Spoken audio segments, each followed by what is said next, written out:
కౌశిక్ మరడి మనందరికీ తెలుసు కదా, ఫినాన్షియల్ ఇన్‌ఫ్లుయెన్సర్. సో, తాను కూడా రావడం జరిగింది ఒక గెస్ట్‌గా. సో, వారి మాటల్లో తన యొక్క journey, at the same time content creation యొక్క ఇంపార్టెన్స్ ఏంటో అడిగి తెలుసుకుందాం. సో, హాయ్ కౌశిక్ గారు, నమస్తే. ఎలా ఉన్నారు? బాగున్నా, మీరు బాగున్నారా? నేను బాగున్నాను. Thank you. సో, చెప్పండి, అసలు ఎలా అనిపిస్తోంది ఈ యొక్క కాంటెంట్ క్రియేషన్ సమ్మిట్ అనేది? సో ఈ సమ్మిట్‌లో మేజర్ అడ్వాంటేజ్ ఏంటంటే అందరూ ఒక చోట కలవడం. సో ఇది క్రియేటర్స్ పాయింట్ ఆఫ్ వ్యూ చూస్తే నెట్వర్కింగ్ చాలా బాగా యూజ్ అవుతుంది. హ్మ్. అండ్ ఇంకొకటి మార్కెటింగ్ ఏజెన్సీ వాళ్ళు, బ్రాండ్స్ చాలా వచ్చాయన్నమాట. సో దీనివల్ల ఏంటంటే ఎవరైతే చిన్న చిన్న క్రియేటర్స్‌కి ఇప్పటివరకు కొలాబరేషన్ ఆపర్చునిటీ రాలేదో పెయిడ్ ప్రమోషన్స్, సో వాళ్ళకి రావడానికి ఛాన్స్ ఉంది. ఇప్పుడు మార్కెటింగ్ ఏజెన్సీస్ చాలా మంది ఇక్కడున్న క్రియేటర్స్‌ని ఆన్ బోర్డ్ చేసుకున్నారు లైవ్‌లో. సో దానివల్ల ఏంటంటే వాళ్ళకి కూడా రేపొద్దున రెవెన్యూ స్టార్ట్ అవుతుంది ఆటోమేటిక్‌గా. అండ్ ఇంకొకటి ఏంటంటే నెట్వర్కింగ్. ఇప్పుడు మనం అందరిని చూస్తూ ఉంటాం సోషల్ మీడియాలో రెగ్యులర్‌గా. వాళ్ళందరూ ఒక చోట కలవడం అన్నది, ఒకళ్ళొకళ్ళు మాట్లాడుకోవడం అన్నది కైండ్ ఆఫ్ ఒక మోటివేట్ చేస్తుంది. అండ్ ఇంకోటేంటంటే ఈ అవార్డ్స్ ఇవ్వడం కావచ్చు, ఇలా క్రియేటర్స్‌ని ఎంకరేజ్‌మెంట్ చేయడం కావచ్చు, ఇట్స్ ఎ గుడ్ థింగ్.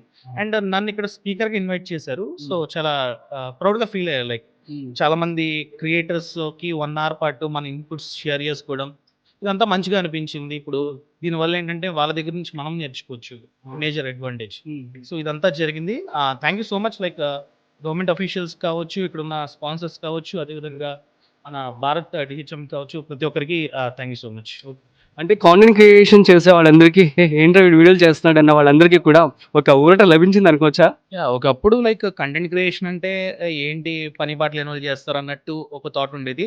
కానీ ఈ మధ్య ఏంటంటే ఈ క్రియేటర్స్ ఎకానమీ అనేది బాగా బూస్ట్ అయింది.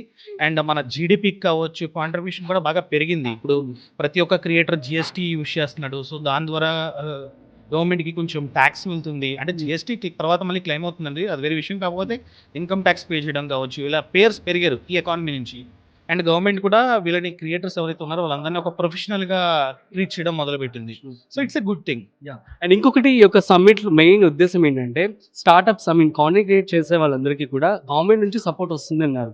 ఏ విధంగా వస్తుందని చెప్పి అనుకోవచ్చు? సో ఫస్ట్ థింగ్ ఏంటంటే గవర్నమెంట్ రికగ్నైజ్ చేస్తుంది. సో రికగ్నిషన్‌తో పాటు రేపొద్దున్న గవర్నమెంట్ ఏదన్నా ప్రాజెక్ట్ స్టార్ట్ చేసినప్పుడు, లేకపోతే వాళ్ళని ఇనిషియేటివ్స్‌ని క్రియేటర్స్ ద్వారా 10 మందికి తెలియజేయడం. సో ఇలా కూడా గవర్నమెంట్ థింక్ చేస్తుందనమాట. రీసెంట్ టైమ్స్‌లో చూస్తే చంద్రబాబు నాయుడు గారు చాలామంది క్రియేటర్స్‌తో ఎక్కడైనా టూర్‌లకెళ్ళినప్పుడు, ఐ మీన్ సభలు పెట్టినప్పుడు ముందుగా క్రియేటర్స్‌తో మాట్లాడి అసలు లోకల్‌గా ఏం ప్రాబ్లమ్స్ ఉన్నాయని తెలుసుకుంటున్నారు.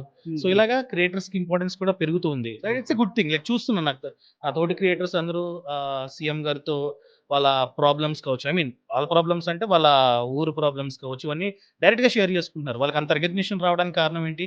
Content creation. It's a good thing. Super. ఫైనల్‌గా అప్‌కమింగ్ కాంటెంట్ క్రియేటర్స్ అందరికి ఏం చెప్పాలనుకుంటున్నారు మీ మాటల్లో? సో కంటెంట్ క్రియేషన్ మనం గనక సరిగ్గా చేసుకుంటే, ఐ మీన్ మంచి ఉద్దేశంతో మంచి కంటెంట్ ఇవ్వాలని ప్రజలకి తెలియంది తెలియజేయాలన్న ఇంటెన్షన్ ఎవరికైతే ఉంటుందో ఖచ్చితంగా వాళ్ళకి చాలా బ్రైట్ ఫ్యూచర్ ఉంటుంది. ఎందుకంటే జనం కూడా మంచి కంటెంట్‌ని కన్జ్యూమ్ చేస్తున్నారు. సో ఏది పడితే అది అప్లోడ్ చేయకుండా పిచ్చి పిచ్చి యాప్స్ కావచ్చు, లేకపోతే బ్రాండ్స్‌ని కావచ్చు ప్రమోట్ చేయకుండా జనానికి పనికొచ్చేవి ప్రమోట్ చేసుకుంటూ లైక్ మంచి కంటెంట్‌ని తెలియజేస్తే వాళ్ళకి మంచి ఆదరణ ఉంటుంది. సో ఎవరైతే ఇలా కంటెంట్ క్రియేషన్‌లోకి వద్దాం అనుకుంటున్నారో వాళ్ళందరికీ మంచి ఫ్యూచర్ ఉంటుంది. రావచ్చనే నేను ఖచ్చితంగా చెప్తా. బై ద వే కౌశిక్ గారు, ఇంత సక్సెస్‌ఫుల్ కాంటెంట్ క్రియేటర్‌గా ఉన్నారు. సో మీ యొక్క జర్నీ ఒక్కసారి మీ మాటల్లో షార్ట్ అండ్ స్వీట్‌గా చెప్పగలరా? సో మాది భీమవరం పక్కన, వెస్ట్ గోదావరి భీమవరం పక్కన అండలూరు అనే విలేజ్ అనమాట. సో నేను కంటెంట్ క్రియేషన్‌కి రావడానికి కారణం ఏంటంటే మా ఊర్లో జాతర బాగా ఫేమస్ అనమాట. చాలామంది మా ఊరు ప్రజలు ఖత్తర్‌లో, దుబాయ్‌లో అక్కడిక్కడ సెటిల్ అయిపోయారు. సో వాళ్ళందరూ ఒకప్పుడు, నేను చెప్తుంది చాలా ఇయర్స్ బ్యాక్. సో మా ఊర్లో ఏం జరుగుతుంది, మా జాతరలో జరుగుతుంది, ఇదంతా మిస్ అయ్యేవారు. వాళ్ళ కోసం నేను ఫేస్‌బుక్ పేజ్ క్రియేట్ చేసి, యూట్యూబ్ ఛానెల్ క్రియేట్ చేసి ఊరి కోసం పెట్టడం మొదలు పెట్టేవాడిని. వాళ్ళందరూ బాగా హ్యాపీగా ఫీల్ అయ్యేవారు. మేము మా కళ్ళారా చూసినట్టు ఉంటుంది. చాలా మిస్ అయిన ఫీలింగ్ లేదు ఈ వీడియోస్ చూసిన తర్వాత అన్న ఒక గుడ్ నాకు చెప్పేవారనమాట సాటిస్ఫాక్షన్. ఆ సాటిస్ఫాక్షన్ చూసి ఆ రోజే డిసైడ్ అయిపోయా. లైక్ సోషల్ మీడియాలో 10 మందికి పనికొచ్చేది, 10 మందికి హెల్ప్ అయ్యేది చేయాలన్నట్టు. సో ఆ తర్వాత నా ఎడ్యుకేషను సీఏ, ఆ తర్వాత డ్రాప్ అవుట్ అయ్యి, ఆ తర్వాత ఎంబీఏ ఫినాన్స్ చేసి, ఫినాన్స్ సంబంధించిన కోర్సులు చేసి, ఇలా నాకున్న కొద్ది గొప్ప నాలెడ్జ్‌ని షేర్ చేసుకుందాం 10 మందికి. ఫినాన్షియల్ లిటరసీ మన ఇండియాలో చూసుకున్నట్టయితే 24% ఉంది. దాన్ని ఎలాగైనా పెంచాలి. ప్రతి ఒక్కరు ఇన్వెస్ట్ చేసుకోవాలి. ప్రతి ఒక్కరు సేవింగ్స్ చేసుకోవాలి. అన్న ఉద్దేశంతో ఈ వీడియోస్ చేయడం మొదలుపెట్టాను అనమాట. సో ఎప్పుడైనా సరే బయటికెళ్ళినప్పుడు చాలా మంది చెప్తుంటారు, ఇంతకుముందు నాకు సేవింగ్స్ చేయడం వచ్చేది కాదు. మీ వీడియోస్ చూసిన తర్వాత మాకు మ్యూచువల్ ఫండ్స్ అంటే ఏంటో అర్థమైంది. స్టాక్ మార్కెట్ అంటే అర్థమైంది, గవర్నమెంట్ స్కీమ్స్ గురించి తెలిసింది, పోస్ట్ ఆఫీస్ స్కీమ్స్ గురించి తెలిసింది. సో మీ వీడియోస్ చేసిన తర్వాత ఇన్వెస్ట్ చేయడం మొదలు పెట్టాం, మా పోర్ట్ఫోలియో చూడండి మంచిగా ఉంది, ఇదంతా మీ వల్లే అన్న మాట చెప్తారు కదా. దానికోసం ఎన్ని ఇయర్స్ అయినా కష్టపడాలన్న థాట్తో నాకు నేను సెల్ఫ్ మోటివేట్ చేసుకుని ముందుకెళ్ళడం జరుగుతుంది అనమాట. అమేజింగ్.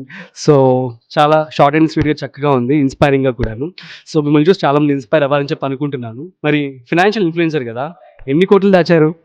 నేను ఆయన కూతురు దాస్తే లైక్ పెద్ద పెద్ద బంగ్లాలు కొనుక్కుని ఉండేవాడిని. లైక్ లేదండి, ఈవెన్ టు బి ఫ్రాంక్ చెప్పాలంటే నాకు ఒక 10 బ్రాండ్స్ ఎంక్వైరీ చేస్తే నన్ను చేస్తారా అని చెప్పి నేను ఆ 10లో 1 లేదా 0 ఆ రేషియోలో చేస్తున్నాను అనమాట. ఎందుకంటే ఏ బ్రాండ్ పడితే ఆ బ్రాండ్ ప్రమోట్ చేసి, ఇన్ఫ్లుయెన్సర్ అన్నప్పుడు బ్రాండ్స్ ప్రమోట్ చేస్తేనే మేజర్ సోర్స్ ఆఫ్ ఇన్కమ్ వస్తుంది. సో ఏది పడితే అది చేయకుండా జనానికి యూజ్ అయ్యేది మాత్రం, ముఖ్యంగా నేను చూసుకున్నట్లయితే లైక్ ఇన్సూరెన్స్, ఇలా జనానికి యూజ్ అయ్యి తప్ప యూజ్ అవ్వలేని నేను చెయ్యను. సో అందుకని చెప్పి పెద్ద పెద్ద ఏమి అంతగా వెనకేసుకోకుండా జస్ట్ 10లో 1 చేసుకుంటూ లైక్ వై డూయింగ్ గుడ్ యాచ్. సూపర్. ఫ్యూచర్లో ఎలా చూడబోతున్నాం మిమ్మల్ని? అంతే, ఇప్పుడు రీసెంట్గా చూసుకున్నట్లయితే ఇంతకుముందు ఒక ఆర్గనైజేషన్తో టైఅప్ అయ్యి యూట్యూబ్ అంతా బిల్డ్ చేసాం. ఒక 5.4 మిలియన్ దాకా సింగిల్ హ్యాండ్తో బిల్డ్ చేయడం జరిగింది. ఇప్పుడు కొత్తగా సొంత యూట్యూబ్ ఛానల్ స్టార్ట్ చేసుకున్న ఆర్గనైజేషన్ నుంచి బయటకు వచ్చి, ఆ యూట్యూబ్ ఛానల్ కూడా లైక్ విత్ ఇన్ 4 monthsలోనే అరౌండ్ 4.5 lakh టచ్ అయింది, విచ్ ఇస్ గుడ్. సో అలా ఓన్గా ఇంకా సొంత ఛానల్ ద్వారా ఈ సర్వీస్ చేద్దాం అన్నట్టు మనం ప్లాన్ చేయడం జరిగింది అనమాట. సూపర్ కౌశిక్ గారు, it means a lot and thank you so much and all the best. Thank you. So guys, ఇది మనం చూస్తున్నాం కదా, ఒక ఇన్ఫ్లుయెన్సర్ కౌశిక్ గారు ఒక ఇన్స్పిరేషనల్ జర్నీ, చాలా బాగుంది కదా. సో మరి మీరు కూడా ఇన్స్పైర్ అయ్యి ఈ యొక్క ఇన్ఫ్లుయెన్సర్ జర్నీ కూడా స్టార్ట్ చేసేయండి. That's it. మరొక ఇంట్రెస్టింగ్ కాంటెంట్తో మళ్ళీ కలుద్దాం. అంతవరకు చూస్తూనే ఉండండి Andhra Prabha. This is Raje signing of.